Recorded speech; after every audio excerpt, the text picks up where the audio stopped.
to carry on.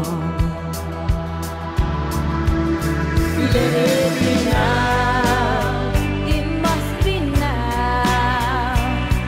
We need him more than ever. We live to climb life's mountain high, to stand before him now. Let it be now, it must be now.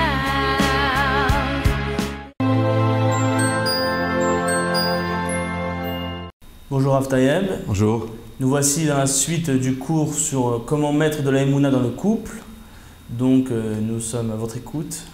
Voilà, c'est un grand sujet parce que la Emouna et le Shalom Bayit sont des choses qui sont, on va le voir, complètement interdépendantes. On ne peut pas concevoir d'avoir la Emouna et de ne pas avoir de Shalom Bayit. On ne peut pas concevoir d'avoir du Shalom Bayit sans avoir de Emouna.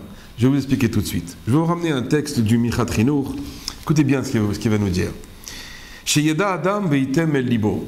L'homme doit savoir et doit placer son cœur, c'est-à-dire faire attention exactement à ces choses qu'on va dire maintenant. Ki kol asher yikralo mitov adra ou siba shetavo elav met Hashem baruchu. Tout ce qui va arriver chez un homme, dans le bien ou dans le mal, tout cela c'est envoyé par Akadosh Baruch Hu. Il n'y a pas une chose dans le monde qui nous arrive qui n'est pas voulu. C'est-à-dire, dans chaque chose, il y a ce qu'on appelle le Ratson Hashem, il y a la volonté d'Akadosh Baruch Hu. Il faut le savoir, dans les meilleurs événements, comme dans les événements les moins sympathiques, Akadosh Baruch Hu se trouve au milieu. Alken Kesheitzaru Adam, lorsqu'un homme va nous faire souffrir, Yeda benafsho ki avonotav garmu, il devra savoir que ce sont ses fautes qui ont entraîné la chose. Quel est le danger ? Par exemple, un homme, il a la Emouna, il comprend, il dit ok d'accord, tout vient de Dieu, il n'y a pas de problème, je suis ma'amine à 100% que tout ce qui m'arrive dans ma vie, c'est venu de Dieu. Mais il y a une chose que les gens n'arrivent pas à croire, c'est que lorsque la tsara, lorsque la souffrance, elle vient par le biais d'autrui. Lorsque c'est une personne qui m'a fait du mal, là on n'arrive pas à dire c'est Mina Shamaim, ça vient du ciel. On dit non, c'est lui qui m'a fait du mal. On n'arrive pas à croire une chose pareille. Comment ? C'est pas Dieu, Dieu n'a rien à voir là-dedans. C'est lui le mauvais, c'est lui le méchant. Ce que nous dit le Michat Chinour ici, il dit lorsqu'un homme te fait souffrir, on va voir par rapport à la femme ou par rapport au mari, lorsqu'un homme te fait souffrir, il faut savoir que pourquoi on te fait souffrir, qui a vonotav garmu, car ce sont les fautes, tes fautes, qui ont entraîné une telle situation. En cas d'avoir qu'un homme y souffre s'il n'a rien fait. Il y a une émouna qu'il faut absolument travailler, qui s'appelle en isurin, c'est la Gemara qui dit ça, en isurin belo avon. C'est pas possible qu'il y ait des souffrances dans la vie d'un homme s'il n'y a pas eu de faute. Donc chacun a la femme qu'il mérite. Oui, mais c'est pas une punition la femme. Hein. Non, mais vous dites, si maintenant je fais d'Averot, donc dans ma maison, j'ai une femme qui n'est pas agréable, il y a des tensions dans la maison, c'est ce que Dieu m'envoie en retour. Alors voilà. Que si maintenant je me conduis bien, je fais des mitzvot, je suis dans le chemin d'Hachem, donc la maison tout ira bien, ma femme sera à mes petits soins. Si je fais une Avera, il faut comprendre que dans le ciel, il y a un jugement. On le sait bien, il y a la justice ici sur terre aussi. Quand quelqu'un brûle un feu rouge ou il commence à faire des choses, des malversations, etc., il est attrapé et quand il se fait attraper, il se fait juger. Ok. Maintenant, lorsqu'un homme fait de Averot, donc il a en quelque sorte, on va dire, transgressé le kavod de Dieu sur terre, puisqu'on est venu sur terre uniquement pour faire la volonté d'Akadosh Baruch Hu. Quelqu'un maintenant, il fait de Averot, il se conduit mal, envers Dieu ou envers les hommes. Il a fait honte à quelqu'un, il a volé des gens, il s'est mal conduit, il parle mal, il fait du lachon hara, etc. Bref. Cette conduite-là, elle génère automatiquement un tribunal dans le ciel. Maintenant, après, qu'est-ce qui se passe quand il y a le tribunal ? Automatiquement, il y a un décret, comme ici, comme sur Terre. Quand il y a eu un tribunal, il y a le jugement, et il y a un décret qui les punit, telle et telle chose. Maintenant, ce décret divin, il prend plusieurs formes. Il peut prendre la forme d'un chien, il peut prendre la forme d'un voisin, il peut prendre la forme d'un collègue de travail, il peut prendre la forme d'une situation, d'un attentat, de n'importe quelle sorte. Il peut prendre la forme de sa femme. On ne sait pas pourquoi. La femme, maintenant, elle se lève un beau matin et elle commence à injurier le mari. Le mari, il rentre du travail et elle commence à l'injurier, à lui rentrer dedans. Maintenant, il n'a rien fait, il n'a pas dit un mot. D'où c'est sorti une chose pareille? Et pareil aussi, la femme, elle avait fait une certaine avéra, par exemple, et voilà, elle voit que le mari se dresse contre elle et commence à lui faire des reproches, la critique, etc. D'où ça vient? Pourquoi il y a eu tout ça? Nous dit le Mitra Trinour, ou Adam Yada Benavsho qui avolotav garmou. Lorsque quelqu'un nous fait souffrir, il faut savoir que ce sont nos fautes qui ont entraîné cette situation. Si quelqu'un, il était clean à tous les points de vue, autant envers Dieu qu'envers les hommes, il n'y aurait aucune faute. S'il n'y a pas de faute, il n'y a pas de raison que dans le ciel on le punisse et qu'on lui envoie une xéra par n'importe quel biais. Maintenant, parfois, la xéra la plus difficile, le décret le plus difficile, c'est lorsque ça vient de sa propre chair, de son propre conjoint. Ça fait très très mal. Ça fait très mal. Et on le sait, je ne cache rien à tous nos téléspectateurs, que lorsque la souffrance vient de son conjoint, elle est décuplée par rapport à un étranger. On le sait, ça fait beaucoup plus mal de se faire invectiver par sa femme ou par son mari que de quelqu'un, que d'un voisin qu'on ne reverra jamais ou après à la limite on ferme notre porte et puis c'est terminé. Là on vit avec elle, on vit avec lui. C'est plus du tout la même chose. Et regardez comment il dit. Mais des fois c'est le contraire. Les personnes s'habituent aux remarques de son conjoint et des fois prennent plus mal d'un étranger. C'est malheureusement ce qui se passe dans des couples où les disputes s'installent et à la fin c'est devenu. Ouais, c'est devenu. Mais ça veut dire un couple pareil dans lequel la dispute s'est instaurée d'une manière routinière, Hachem n'est plus présent, c'est fini. Il faut oublier Hachem. On ne peut pas demander après l'aide de Dieu, etc. Dans la mesure où il n'y a plus de Shalom Bayit, il n'y a plus d'Hachem. Hachem ne peut résider que s'il y a un amour parfait entre l'homme et la femme. Mais dès qu'il y a des insultes, dès qu'on s'invective, dès qu'on se jette des poubelles à la figure, dès qu'on se maudit, le harlez-nous, et on dit des gros mots et ça devient des violences verbales, et le harlez-nous parfois de la violence physique, il ne faut plus rêver. Hachem n'est plus dans la maison, que ce soit clair pour tout le monde. Hachem ne peut pas résider dans un endroit où il n'y a pas de respect mutuel entre l'homme et la femme. Donc ce respect mutuel, c'est tout ce qu'on va batailler maintenant dans tous les shiurim que nous allons réaliser pendant au moins les 10, 15, 20 shiurim qui vont suivre, c'est d'arriver à instaurer le vrai shalom entre un homme et une femme. C'est ça le but de ces cours. Et il dit donc le Mincha Trinour, Ve'Hashem idbarach gazar alav bekar. Donc Dieu a décrété sur lui ainsi.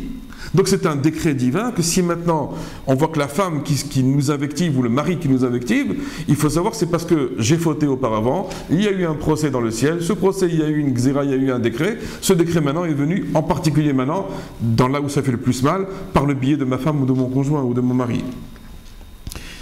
Alors, donc quand maintenant on sait que c'est une xéra de Dieu, donc alors quelle doit être notre réaction? Qu'est-ce qu'on doit faire?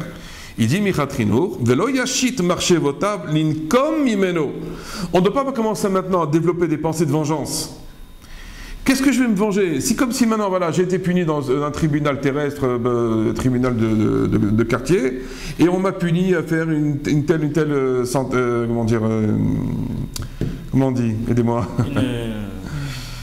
Une telle punition ou telle chose, ou je dois aller en prison pendant quelque temps, ou je dois faire des travaux forcés, non mais je ne vais pas commencer maintenant à en vouloir au geôlier, je ne vais pas commencer maintenant à en vouloir au tribunal. Il y a eu un décret, je dois accomplir ce qui a été décrété. C'est tout. Maintenant ce décret, il est passé maintenant par ma femme, ou il est passé maintenant par mon mari. C'est un décret de Dieu, c'est Dieu qui l'a voulu ainsi. Donc maintenant, je n'ai pas maintenant à me venger de ce qu'on a décrété sur moi. Qu'est-ce qu'il dit? C'est la faute, le responsable. Que maintenant je fasse tchouva sur mes fautes, et vous allez voir qu'automatiquement, la personne qui est en face de moi, qui était l'objet de la xéra, l'objet du décret, va arrêter. Puisque moi, maintenant, j'ai pris sur moi de faire tchouva. Par exemple, quelqu'un, je ne sais pas, mais il a fait honte en public à une autre personne. Vous savez que quelqu'un qui fait honte en public à une autre personne, il a perdu son monde futur, il est excommunié. C'est une faute extrêmement grave. C'est ce qu'on appelle chayav karet. Il est excommunié du monde futur. C'est une des choses les plus graves qui soit. Maintenant, un homme, il a fait ça. Punition, sa femme se dresse contre lui. Maintenant, qu'est-ce qu'il doit faire? Qu'est-ce qu'il doit faire cet homme-là? Il va commencer à invectiver sa femme, à se battre avec elle. Il ne comprend pas que c'est parce que justement, il a fait honte en public à quelqu'un à la choule ou dans son travail, que maintenant on lui a envoyé ça. Qu'est-ce qu'il va faire maintenant? Il va attaquer sa femme. Ya Chacham, réfléchis un petit peu. Si on t'a envoyé une telle xéra, c'est parce que tu mérites, parce que tu as fait d'Averot. Donc quel est le but maintenant de la chose? C'est que tu fasses tchouva sur l'Avera que tu as fait. Fais tchouva sur l'Avera que tu as fait, et tu verras que les choses vont rentrer dans l'ordre.